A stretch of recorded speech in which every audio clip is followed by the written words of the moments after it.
Hey everybody, I want to thank you for your support this week and throughout the past few months as Speaker McCarthy has made a number of smears against me, my colleagues, Adam Schiff and Ilhan Omar, and of course yesterday when he removed me from the Intelligence Committee.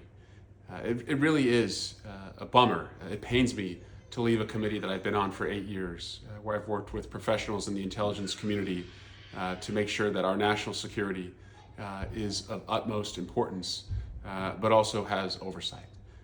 But also, it's not about me, and Ilhan and Adam and I have stood together because what Speaker McCarthy has done is he's abused his power to carry out political vengeance. In fact, the new McCarthy in politics feels a lot like the old McCarthy, a person who many decades ago abused power to exact revenge on political opponents. And then that's what's happening here. Just to take you briefly back, as you know, in Barack Obama's first term, when I was a candidate for Congress, a much younger man, not married, no kids, high levels of energy. Our campaign in a predominantly Asian American district had a Chinese volunteer who we did not know had actually been working with the government of China. When I did find out about this, I did what I hope every one of you would do, which was I worked with the FBI and cooperated with them, assisted them in getting this person removed from the United States. Many years later, a Trump official would leak my cooperation and Republicans would pervert what that cooperation meant to suggest that I was working with the Chinese government. Unfortunately, this smear has persisted, and Kevin McCarthy uses it as the basis for why he's removing me from the Intelligence Committee. What I want you to know is that the FBI 3 times has said that all I did was help, cooperate, and that never ever was I under any suspicion of wrongdoing. More than that, Speaker John Boehner knew about this investigation and my cooperation, kept me on the Intelligence Committee. Speaker Paul Ryan, with the same access to this investigation, reappointed me to the Intelligence Committee.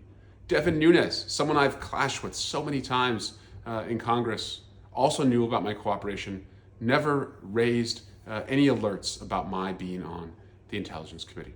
Donald Trump, someone who has gone after me on Twitter and at his rallies, someone if he could weaponize classified information to harm me or embarrass me, would absolutely do that. He never did it because there was nothing there.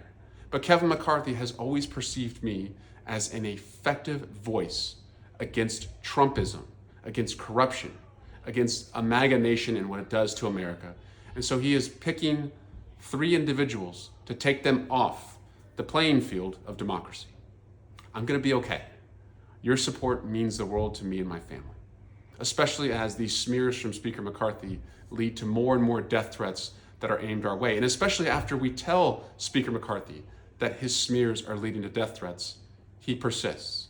But having your support, your friendship, the messages that you send to me keeps me in the fight, and most importantly, make sure that my family knows that you have our backs.